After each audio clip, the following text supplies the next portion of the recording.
The 2026 WNBA season is standing on the edge of something that feels almost unthinkable. A league that just experienced the biggest surge in attention, viewership, and cultural relevance in its entire history is now staring at the possibility of shutting itself down, not because of lack of interest, not because of lack of talent, but because of money, pride, and a negotiation that has spiraled into something far bigger than numbers on a spreadsheet. The momentum that took decades to build is suddenly fragile, and what makes this situation feel so surreal is how quickly success can turn into instability when trust disappears behind closed doors. Right now, the league and the players are locked in a standoff that feels less like a negotiation and more like a high-stakes game of survival. Training camps should be approaching. Draft conversations should be dominating headlines. Free agency should be driving fan excitement. Instead, everything is frozen in place while two sides argue over how to divide revenue in a sport that is finally generating real money and real attention. The players submitted a proposal before the holidays, expecting at least a response, some signal of progress, some sign that conversations were moving forward. Instead, they got silence. Not a rejection. Not a counteroffer. Just nothing. In negotiation terms, silence can be more powerful than any argument. And in this case, it sent a message that the league believes the proposal was so far outside reality that it did not deserve engagement. At the heart of the conflict is a fundamental disagreement over how money should be measured. The players want a share of gross revenue, meaning total money coming into the league before expenses.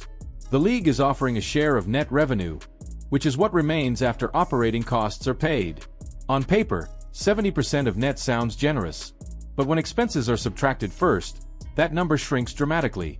The players see gross revenue as fairness. The league sees it as financial suicide. Internally, the league has reportedly warned that agreeing to the players' demands could cost hundreds of millions of dollars, while the players have challenged that claim and demanded transparency. The problem is simple and brutal. Without open financial books, nobody outside the negotiation room truly knows which side is closer to the truth. What makes this even more complicated is the unique structure of the league itself. Unlike many major sports leagues, ownership is layered. The league itself holds a large portion of control. The NBA holds another major stake. Outside investors hold smaller but still significant shares. That means revenue decisions are not just about players versus owners. They involve multiple financial interests, multiple long-term strategies, and multiple groups protecting their investment. Every percentage point of revenue touches several different power centers, and that turns what would normally be a difficult negotiation into something that feels almost impossible to untangle. From a distance, the offers already on the table would have seemed unbelievable just a few years ago. The projected maximum salaries would push past the $1 million mark. Minimum salaries would eclipse what star players once earned under previous agreements. Benefits related to travel, housing, and quality of life have improved dramatically compared to past eras. Yet progress has not translated into agreement, and public perception is beginning to shift. The same fans who passionately supported player empowerment are now looking at massive salary increases and wondering where the line between fairness and overreach actually exists. The communication strategies from each side have only deepened the divide. The players have spoken openly, using interviews and social media to frame the negotiation as a fight for respect and fairness.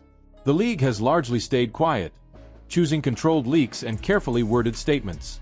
Historically, quiet negotiation often wins because it avoids emotional escalation. Public negotiation can rally support, but it can also harden positions and make compromise feel like weakness. When insults start appearing in public spaces, deals become harder to reach because pride becomes part of the equation. There is also a darker possibility lurking beneath the surface. It is possible that not everyone involved actually wants a deal immediately. Some players might believe sitting out a season could increase leverage if alternative leagues or international opportunities gain traction. Some ownership groups might want to demonstrate financial limits before committing to long-term revenue sharing. If that is true, then this is no longer just negotiation.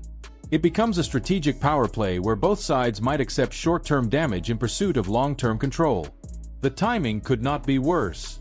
The league just experienced a cultural breakthrough fueled by new stars, record attendance, rising ratings, and mainstream sports coverage. Casual fans who had never watched before suddenly became invested. Merchandise sales spiked. Media attention expanded beyond traditional sports coverage. The league had finally crossed into national conversation territory. Momentum like that is rare, and once lost, it is incredibly difficult to rebuild. At the same time, the broader sports landscape is more crowded than ever. Major global events will dominate media coverage. Established leagues are experiencing surges in popularity. The window for maintaining relevance is narrow. If the league disappears even temporarily, casual fans will simply move on. Hardcore fans will remain, but mainstream growth depends on consistent visibility. Sports audiences are loyal but not patient. If there is nothing to watch, they will find something else. Another hidden pressure point is the internal dynamic of union leadership. The people leading negotiations carry enormous responsibility, and the decisions made in conference rooms affect careers, financial stability, and the limited prime years of professional athletes. Not every player has endorsement deals. Not every player has financial security outside league paychecks. For many, missing a season is not symbolic. It is personal. It is mortgages, families, and career timelines that do not pause for contract disputes. The most painful part of this entire situation is how preventable it feels. Compromise exists as a concept, but compromise requires both sides to lose something in order to protect something bigger. Maybe that means adjusting revenue expectations. Maybe that means opening financial books under controlled conditions. Maybe that means third-party mediation. None of these solutions are revolutionary.